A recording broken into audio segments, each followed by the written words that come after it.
Coming up now on Animal Outtakes, turning passion into purpose. How hands, hooves, and paws provides a genuine avenue for meaningful connection. And we're learning what goes into rehabilitating the Florida black bear behind the scenes at Brevard Zoo. Plus, it's the largest New World member of the cat family. And this jaguar isn't shy about showing us exactly why they're considered captivating creatures. Don't go anywhere. The learning adventure starts now.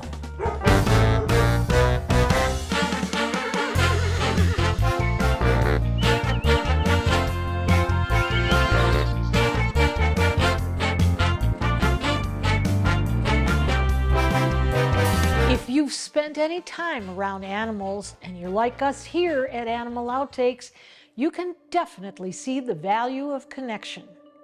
At Farmhouse Animal and Nature Sanctuary, it's that kind of understanding that's helped start a program called Hands, Hooves, and Paws. They've partnered with NeuroRestorative, a therapy center that helps humans with challenges stemming from traumatic brain injuries, along with other mental health related issues. The two have joined forces, and as you will see, the humans and the animals both benefit from turning passion into purpose. This is Bullseye.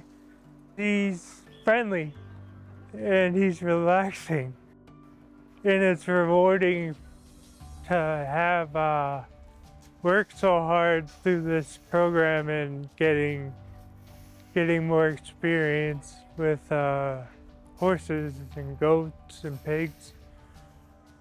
Say hi to the camera. We're at Farmhouse Animal and Nature Sanctuary. It's Monday morning, and today is the day that the group comes out from NeuroRestorative. There's 5 gentlemen that come out to volunteer with the animals and spend time with them, along with their staff. Their staff like to pitch in as well, so the animals are getting lots of extra loving today. So NeuroRestorative, we're also through the Civita Healthcare bigger conglomerate. So we work with people with traumatic brain injuries and with developmental disabilities like autism, things like that. We're a residential facility. We do have some day program type things that we develop, but for the most part, most of our clients are residential clients who could have had their brain injury 3 years ago, or they could have been born with it. So we don't really discriminate in that sense. We take whoever we can help. And our goal, number one goal, is to first of all get them back to health, but also get them back to as much independence as possible. But before that, we like to find purpose for our people. We're trying to turn our clients' passion into purpose. That's like kind of our motto. Because the horses and the what do you call it, the pigs and the chickens, need someone to actually help them out. If I'm working on fine motor skills where I can see them actually picking up things and feeding them to the animals, it's a huge improvement. We're able to see actual life skills out here. I clean his stall. I brush him out once in a while. He likes fresh air. And we're trying to get him more used to like different people. Our program, Hands, Hooves, and Paws, is basically the animals helping the people and the people helping the animals. It's not just a therapeutic endeavor for the people. It also is them giving back to society. They're volunteering and they're helping the animals as well. So it's a two-way street, and there's a huge benefit for the animals, and I think a huge benefit for the people too. We like to look for different avenues for our clients that pique their interest, right? So and also, there's a little bit of a stigma in society with mental health. So sometimes it's not easy when we say what kind of clients we serve and stuff, which is unfortunate, because we support our clients 100% no matter where we go. We just want the opportunity to serve. And so anyway, so obviously animals are great, right? And rescue animals especially are really good too, because they're also kind of the forgotten about in society, and the ones who need purpose. And so it's really kind of cool how animals and our people connect, right? And they kind of give each other purpose. And so that's probably the best thing about this kind of place. It's just like this perfect unity. And Dave and Lisa are awesome too, because you obviously will see their heart for animals and stuff, but like same thing for our clients. They're very patient with our clients. They understand that, hey, they're not going to remember everything the first, second, third, fourth, fifth, sixth, seventh, eighth, ninth, 10th time, but that eventually they'll get it, right? And they even put up with me forgetting stuff. You know, when you bring in volunteers, you have to train them. You have to spend time with them. And even with this group, they're here every week, but they still have to be trained and they still have to be reminded of things each week. And that's the same with any volunteer we have. But these guys love it. You know, some people come out and be like, oh, we just want to play with the animals. We don't want to scoop the poop. The first thing they're doing is picking up shovels. The guys from NeuroRestorative are right out there. We want to clean up after these guys. And they don't complain at all. They love it. They're having a great time. We have animal interaction time, but it's only after the work is done. And they know that, and they're willing to work hard. But they love to get out. They love the interaction with the animals. So taking care of them is a fun part too, but they love to actually sit down and be able to pet them and stuff. See. You see. You see. Do you like snakes? Yeah. So beautiful. How you doing? You doing alright, pretty bad? You doing alright? I think it's the acceptance, you know what I mean? Dave and Lisa's acceptance. You know, you can feel it here, you know? It just is a great feeling. At first, when I first started working with her, I didn't want to go in the cage, honestly. But Lisa helped me get to know her a little bit more, and I love working with like big animals. It's the most hardest part, to earn trust with a horse or a cow or a goat or a sheep, anything that's big. Patience, love, unconditional love. You know, a lot of these guys don't get that. So when they come here, they actually get that. It's right here and right now. So they definitely get a lot out of being here. Because I like seeing animals happy. The plans in the future are to maybe have some groups here where we make like animal treats and some toys for the animals and stuff. This is a great opportunity for people to be able to learn the things that we're teaching them in the clinic or in our home environments, bringing those skills out into the community. This is a great way for people to do occupational therapy on the spot. I mean, we do a lot of PT, we're changing terrains out here, we're having to walk on multiple different things. This is good PTOT, real life experience. I could say here they actually get hands-on experiences versus just sitting, like we're at the house most of the time, they don't get out as much, so they might be bored sometimes, but here we're actually able to do things to get them out of the house, to get their mind off other things. Because it keeps me out of trouble. And because like I like I used to work at a emergency rescue place in Manchester, New Hampshire. And I worked there for 2 years. So I love animals. I learned a lot about, I went to college too for it. I was a med tech. I think this program is very successful because when I do something and help like some horse or a pig or one of those, we're not just getting nothing out of this, we're getting experience. Maybe we're not able to do everything like everyone else does, but we're able to do everything in our own way, in a way that will be beneficial to you. Because they're doing a great thing by letting us come here, so I want us to help them as much as possible. I think it's important to always try to keep growing and changing and trying to help the community. And like I said, it helps the animals too. We're trying to take care of these animals, and there's a lot here. There's 180 some animals, and most of them have a backstory where they've been abused or neglected, and they need that extra attention and that extra time with them. So we try to figure ways to make it so that not only people are having therapy, but the animals are having therapy. And I work well with animals that are chill. And I'm always chill with animals too. You know, an animal is going to respond to you immediately, like, and it doesn't hold grudges, and it doesn't say something that could be misconstrued. I mean, it is what it is. Kind of like a patient. They're patient with each other in a sense. And you know, animals have a very good sense of your being.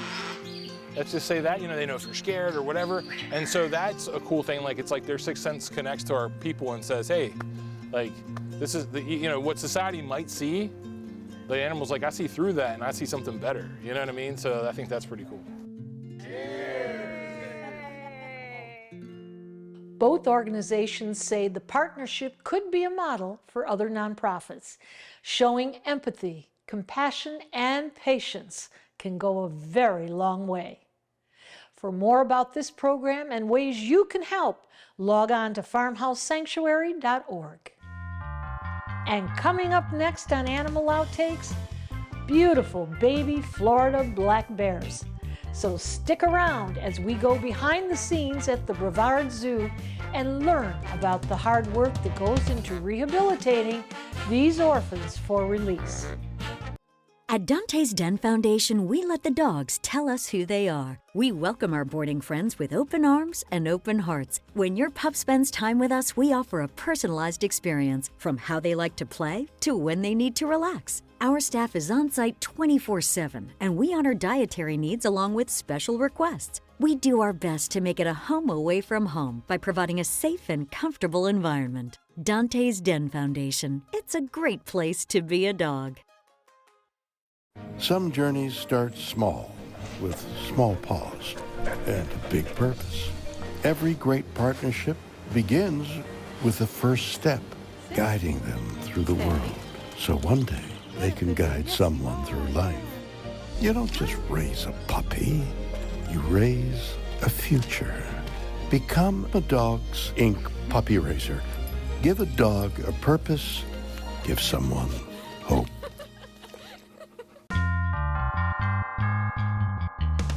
Welcome back. Rehabilitating the Florida black bear is a unique and specialized process, and it's something that the Brevard Zoo has been busy perfecting. Earlier this year, they released 15 rehabilitated Florida black bear cubs back to their natural habitat. So things are looking a little bare around Brody Bear's rescue and rehab right now, at least for the time being. They're revamping the habitat, waiting on their next orphaned cub. But in the meantime, we wanted to learn more about what they've been able to accomplish.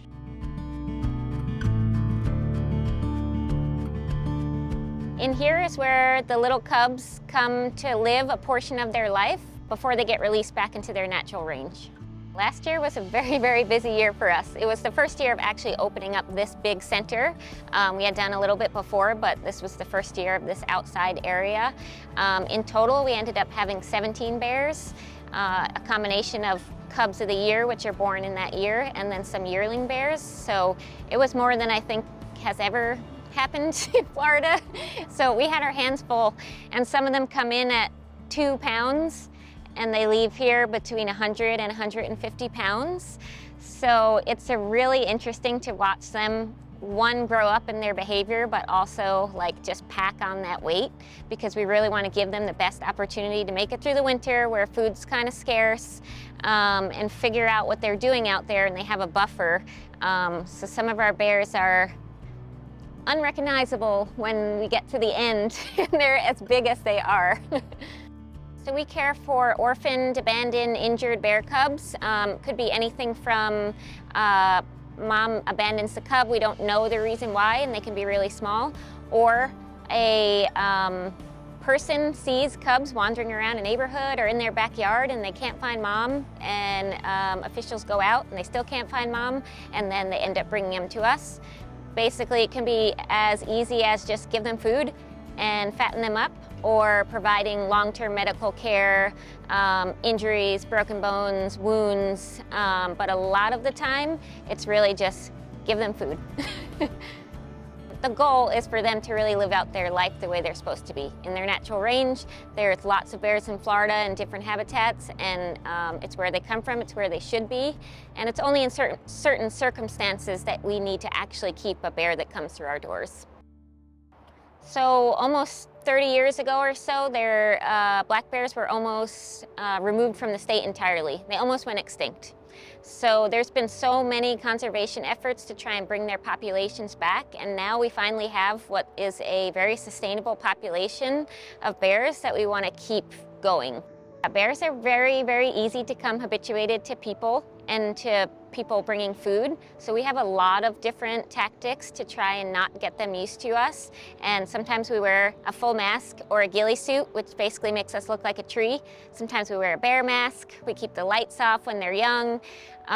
We make sure that they don't necessarily see us provide the food. So we try and separate that as much as possible. And then we like to give them the space to hang out and not have to see us very often. So we monitor a lot via camera. And I think we get really excited to see them grow from little tiny cubs, learning the things that they should be learning, foraging, the play, the swimming, all those things, and then they get to actually go out there and do them in their natural environment. They're a big, what we call an apex kind of animal. They're not necessarily a big predator, even though everyone thinks that bears are big and scary and are similar to big cats and that, but they actually eat a lot of grasses, fruits, berries, nuts, things like that. So one, their seed dispersal is really important. They keep certain plants in check. They do contribute to obviously the population of, getting rid of carrion and things like that. But there would probably be significant changes to the ecosystem if they were not there. As of right now, the cubs have microchips and they actually have tattoo numbers on them. So if they're found, we can identify who they are, where they were, what's going on. But we don't actually have a formal tracking program for the cubs as of now. Basically, once they go out, we leave them be and we let them learn how to be bears. Because it really is as simple as just not leaving garbage out, making sure that your food is stored if you have animals on your property, making sure that there's no interaction that involves food with bears, and then it's very easy to live peacefully with them as long as you are just like following those rules, bear-proof garbage cans, locking them up, whatever you need to do in that way. FWC will decide where they get released, and typically they're going in areas that don't have a big bear population because that gives them the best chance of establishing their own territories and being able to make it without having to fight off bigger, more established bears. And we normally don't release them during the hunting season if there is one, and we also don't release them in areas where there is hunting allowed. So there's only a small number of places where hunting is actually allowed, and that is not where our rehab bears go. It's funny because every time we do this, we think or at least I think that I'm gonna be sad. But in the end, when you see them go out to where they're supposed to be, it's such a good feeling to know that they have the opportunity to live their life out there, and that we helped provide that for them. Zoo officials say the newest orphan bears could begin showing up anytime now. These bears are not in an area of the zoo that the public can view, but there are some ambassador bears you can see to help make the connection. Those are the bears deemed unreleasable because of human imprints or permanent injuries. For more about this program, you can go to thebrevardζoo.org or follow them on social media for frequent updates. And coming up next on Animal Outtakes, we take a walk on the wild side and learn about this incredible creature.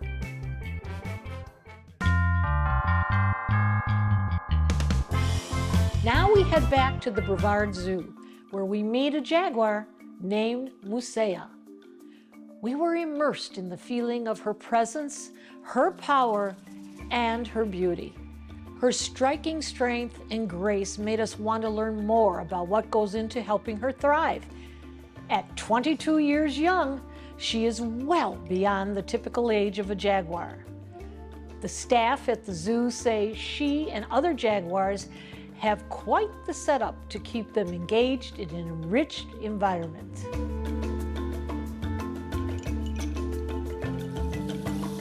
We are responsible for feeding, cleaning, enriching, and just monitoring their behavior on a daily basis.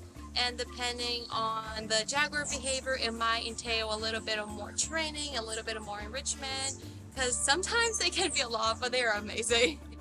We have 3 Jaguars currently at the zoo. We got Masaya, the one that's in the back. She is 22 years old, and she's been at the zoo for a long, long time. She's had children at the zoo before, and she's kind of like a little staple that we have here. She is incredible. She's an incredible animal to work with. She is not only smart, but she can have an attitude sometimes, but also she's just so beautiful. Like, if you look at her eyes, we always joke around that she has Disney princess eyes because they're so big and unique. If you look at the other Jaguars, it's just so different. Masaya, she is a little bit older, being 22, which is above a Jaguar's expected living. Not only we do extensive behavior analysis of her and just really track her movements and how she's eating, her weight. Masaya is also blood draw trained, so we have training on a weekly basis where keepers go in and we attempt to get her blood drawn so we can be tested. But also she's getting injection trained, which allows her to, like, if we have to do an exam, if anything happens, we can inject her or even give her vaccines if it's needed. But that's something that we have at the zoo that's really amazing, is the tunnel systems that connect different habitats, which gives them choice and control where they want to be, what they want to do, and it's also a form of enrichment for them. Enrichment not only makes their day unique, but it also challenges them and also makes them perform their natural behaviors, because if we were not enriching, of course, they would still have a really good life because we have amazing habitats here and they still get their food. However, that can cause some stereotypical behaviors, that can cause boredom among cats, especially such intelligent creatures like they are. It's just so important for them to be able to perform these behaviors. Jaguars, they're the 3rd largest cat in the world, only behind lion and tiger. But they are the largest cat in the Americas, so including South America, Central and North America. They used to reach all the way to Southwest USA, but due to all their threats in the wild, it has been decreasing. But they can be found all over South America, from the Pantanal to the Amazon rainforest and even the Atlantic rainforest. I think the connection's a really important part because Jaguars, they are near threat in the wild. So being able to have 3 at the zoo and being able to keep people, little kids even, or even adults, come here, ask questions, learn about them, and just really understand everything that is happening in their natural habitat and everything that we do for their care. Not only the basic husbandry that we do in enrichment, but also the breeding program that we currently have with Lua and Khan, which are a 6-year-old and our 12-year-old Jaguar. It's something that's really good for guests to really understand that, of course, we are a zoo, and what we do here is we do have animals around, but we do so much more than just having animals. We do so much more than just cleaning after them. All the conservation efforts that go for it, all the breeding, like I mentioned, is just something that's amazing, and it's really good for people to learn and know about it. Jaguars, they are known to be umbrella species, meaning that their conservation helps the conservation of all the other animals in their habitats. So by conserving jaguars means capybaras, giant anteaters, little deers, anything that lives in their range is also going to be conserved because they are their apex predator. So without them, there can be an overpopulation of something else. Without them, without protecting their range, so much area is going to be destroyed because they roam all through South America. So it is so important. They are they're not one of the most important, but they're so important to preserve. And we'll be right back. Animal Outtakes is produced by Dante's Den Foundation, a nonprofit group dedicated to creating the best life for dogs. If you would like to learn more about Dante's Den, donate, or volunteer, visit our website, dantesden.org. We hope you had fun and learned a thing or two along the way. And we'll be back here again next week with even more animals and some engaging encounters. Until then, thanks for watching. I pick up everybody's poop. Maybe isn't what you thought when you were going to go to school for this, but... Definitely not a typical OT job. Most OT jobs aren't typical. So this has been a great learning experience for all of us.